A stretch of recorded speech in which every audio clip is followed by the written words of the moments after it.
Greetings, my beautiful lovelies. It's Emmy. How are you? It's great to see you and welcome back. Today I'm going to be making a recipe that has the most intriguing technique that I've never used before, so I want to make it to see if it works. The recipe is called Forgotten Cookies and it comes from the Church Supper Cookbook. It's a collection of over 400 recipes, potluck recipes, and I'm imagining fail-proof recipes because they're brought for church suppers. I love old recipes.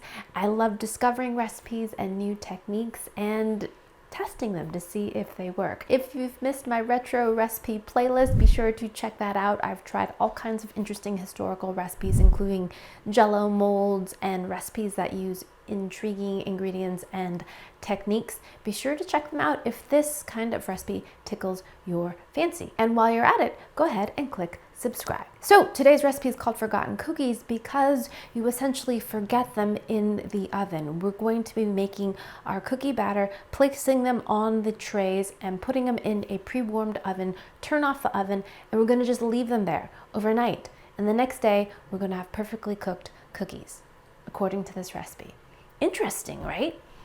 Tasty? I don't know. Let's go ahead and find out. So this recipe is perfect for those avoiding gluten. That's right, this recipe contains no gluten, which is the protein found in wheat and wheat flour that can give people digestive problems. This recipe uses egg whites to leaven and give this cookie some body. So let's go ahead and get started. This recipe makes 24 cookies, so I've got 2 pans here lined with parchment paper. If you don't have parchment paper, you can also grease your pans. And behind me, my oven is preheated at 350 degrees. That is really important because we need that heat to cook our cookies.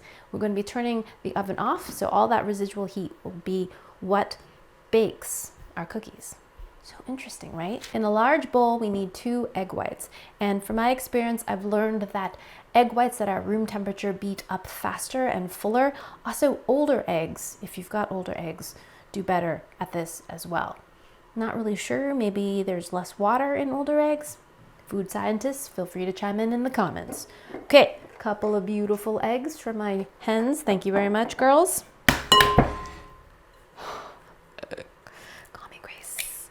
Okay, so 1 egg, and I like to just simply use my impeccably clean hands to scoop out the yolk. I find that the simplest. And same thing for my other egg.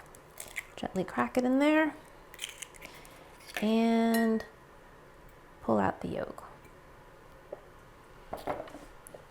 They're so cute. They're like little peachy butt chickies. To this, I'm going to add a bit of cream of tartar.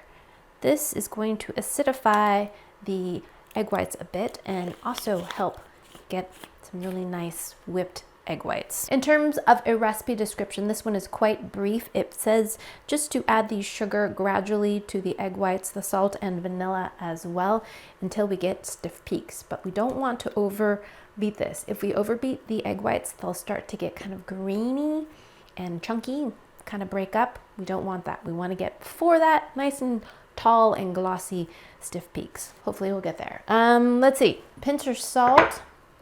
I'm gonna add a pinch of salt to that as well, and I will add the sugar and the vanilla as we beat. This is my hand mixer. I find it's very choochy. It is really good for this application, not so great for just mixing things gently. Like number 1 setting is just like turbo. Watch, number 1.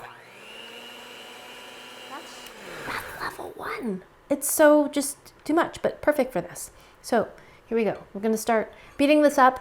And then I'm going to just slowly start adding my sugar, and then about halfway add my vanilla until we get stiff peaks. Here we go.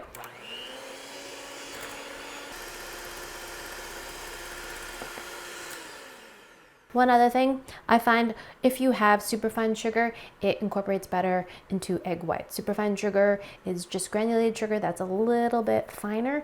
You can actually make it yourself. If you just pulse it in your blender or your food processor just a couple times until it's a little bit finer than granulated sugar, it will mix without any graininess into your egg whites.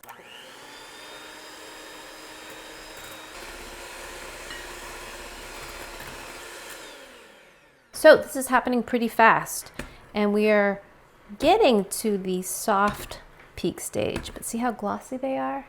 Beautiful. So at this point, I'm gonna add just a little teensy sploosh of vanilla, about a half a teaspoon.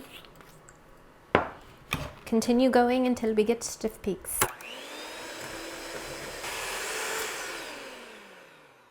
So let me show you this texture. See that?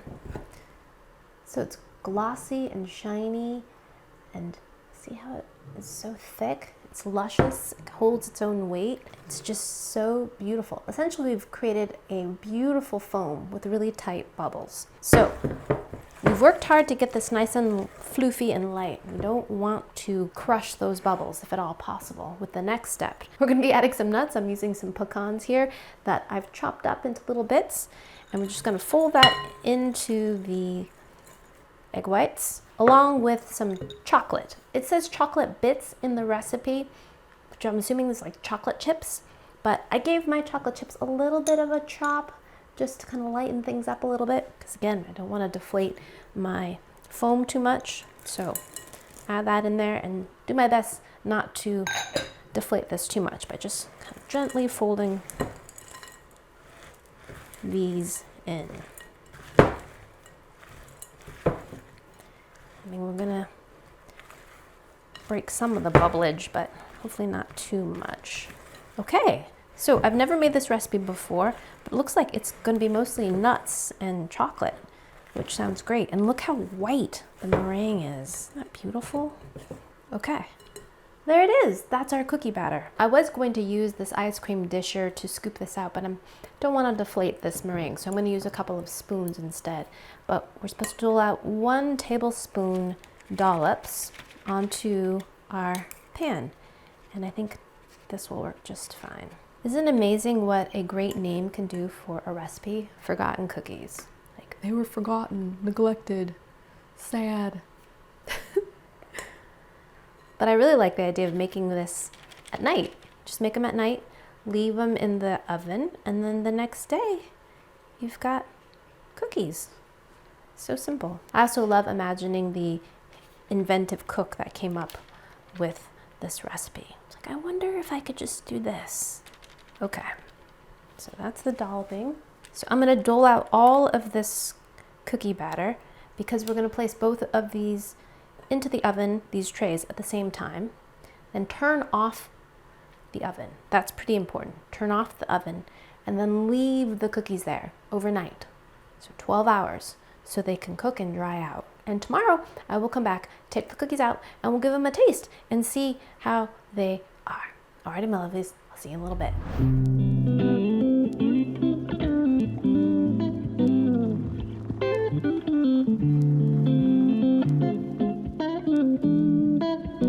Alrighty, my lovelies, I am back. My forgotten cookies have been forgotten for a full night, and let's see how they taste. So cool, you can just stick these in the oven and then you wake up and you've got cookies, right? So great. Okay, so here they are. And will you look at that? Little snowy meringue cookies that are hard to the touch. And I can just peel them right off the parchment. That's what they look like underneath. No color to them whatsoever. These remind me a little bit of the meringue snowmen I made last year. Those were made with aquafaba, which is a vegan form of meringue, and it's made with bean juice. It sounds nuts, but you can make meringue-like cookies using bean juice. Wild, right? In this case, of course, we used egg whites. I was wondering if these would fall at all, and they didn't. They look sort of just frozen in time. They didn't settle, although the end of the batter, these ones are a little bit flatter than the ones that I scooped out first.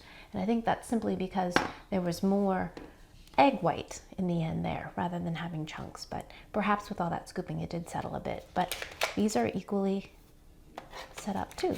Alrighty, so moment of truth. Let's give one of these a taste.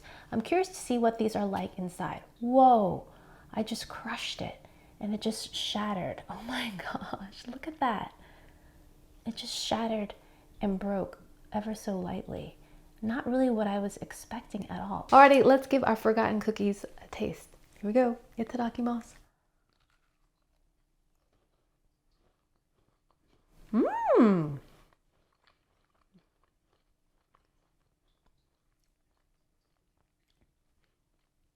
Boy, is that ever sweet. But such a cool texture. So as you saw in the first cookie, I broke or tried to break open. It's kind of barely held together with this matrix of dried meringue, but mostly it consists of chocolate and chopped pecans, and it's delicious. The texture is fantastic. So you get those nice big pieces of semi-sweet chocolate with the bite of the chopped pecans, which is a beautiful combination of nuts and chocolate. And then the meringue that just holds it all together. Kind of like a very loose and light mortar, but it's delicious. Love the textures going on. The meringue is unlike other meringue cookies I've had. I was expecting something really kind of hard and kind of a tight styrofoamy foam, and that's not the case in this one at all. It just holds it all together very delicately.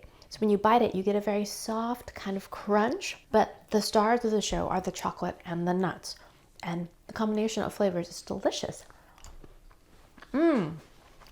Fantastic. Super sweet though, but I think that's also because I haven't been eating very many sweets recently, so this just feels super sweet to me. This would be perfect for the holidays, perfect to make for holiday cookie tins. I think this would also be great for those that can't have any gluten, because there's no flour in this recipe whatsoever. We just have some egg whites. So pretty stinking fantastic and very, very simple. And when I shared these on my social media, be sure to follow me on Instagram if you don't follow me there already, and subscribe if you're not subscribed already. Lots of people commented that they also like making these with a little bit of mint extract, so you have a kind of minty flavor, and I think that would be fantastic as well. I think that really lovely melt away texture would go famously with a bit of peppermint extract. So there you have it, a most successful church supper recipe, and this recipe hailed from the Congregational Church in Winchester, Connecticut, from Laura Goodenough. What a great name. Alrighty, my lovelies, I hope you enjoyed that one. I hope you learned something. Please share this video with your friends, follow me on social media, like this video, subscribe, and I shall see you in the next one. Toodaloo, take care, bye!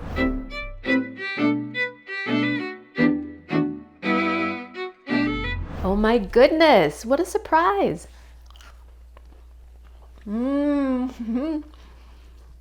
What a delightful consistency.